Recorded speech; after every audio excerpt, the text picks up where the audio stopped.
like a Hellcat. So hello guys, welcome to my channel rising facts. तो आज हम फिर से कुछ छुपे हुए फैक्ट्स को राइज करेंगे।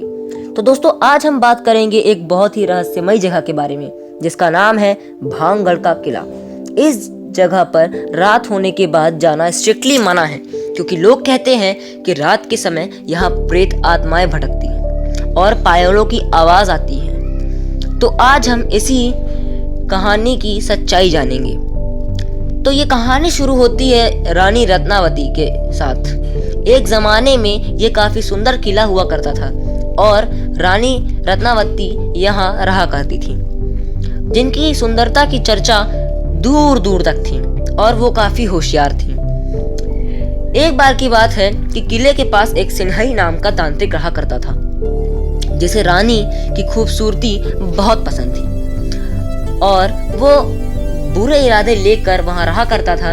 इसलिए रानी ने उसे किले से और भांगगढ़ से बाहर निकाल दिया। जब ऐसा हुआ तो उसे बहुत गुस्सा आया और वह जो जिद्दी था ही, जिद के कारण उसने काले जादू की मदद से एक ऐसा इत्र बनाया जिससे कि कोई भी उसके वश में हो सके, और उसने बाजार में वो इत्र रखवा दिया। एक दिन रानी अपने नौकर के साथ इत्र लेने गई और उन्होंने वह इत्र पसंद कर लिया, क्योंकि उसमें ऐसा जादू ही था कि कोई भी उसे पसंद कर ले। लेकिन उसने वो रानी के लिए बचा कर रखा था। तो रानी ने वह इत्र ले लिया और जैसे ही रात को वह वो इत्र लगाती, वो उसके वश में हो जाती।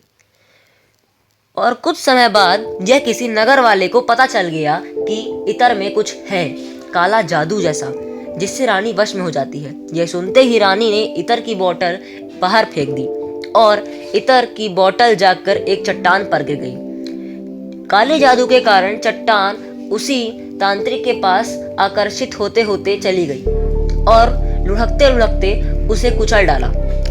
तभी मरते मरते उसने ये श्राप दिया कि कभी भी भांगगढ़ सुखी नहीं रह पाएगा, क्योंकि भांगगढ़ को मैं श्राप देता हूँ कि जहाँ जो भी यहाँ वास करेगा या रहेगा, उसे कुछ ना कुछ हो जाएगा या फिर उसी अकाल मृत्यु हो जाएगी। उसने ऐसा श्राप भांगगढ़ को दे दिया और कुछ ही टाइम बाद मुगलों ने भी भांगगढ़ पर कब्जा कर लिया और उस लड़ाई में लाखों करोड़ों लोग की जान गई और रानी को भी उनके कमरे में जाकर मार दिया गया।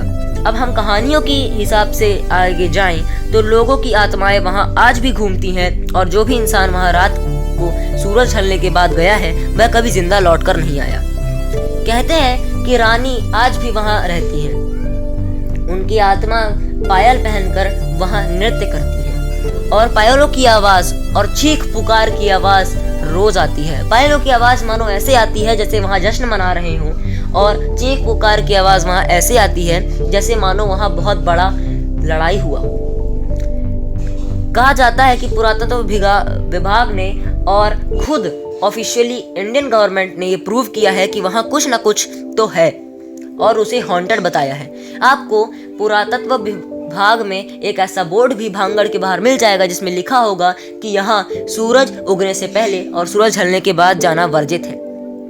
कोई भी यहाँ कुछ भी कर ले जा नहीं सकता, केवल आर्कियोलॉजिकल साइट ऑफ इंडिया और पैरानॉर्मल इन्वेस्टिगेटर ही जा सकते हैं। बहुत सारे लोगों का यह मानना है कि जो भी वहां गया है आज तक वो वापस जिंदा नहीं लौटा है, और जितने लोग भी जिंदा लौटे हैं उनका यही कहना है कि वो बाल बाल बचे, वरना कोई ना कोई उसे मार देता।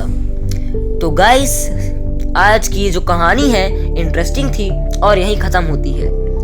तो सब्सक्राइब कर देना, लाइक कर देना, नोटिफिकेशन ऑन कर देना, कमेंट करना वीडियो कैसा लगा और शेयर करना, ताकि आपके और लोगों को भी ये पता चल सके। बहुत इंटरेस्टिंग कहानी थी और अगले कहानी के लिए प्लीज स्टे ट्यून्ड।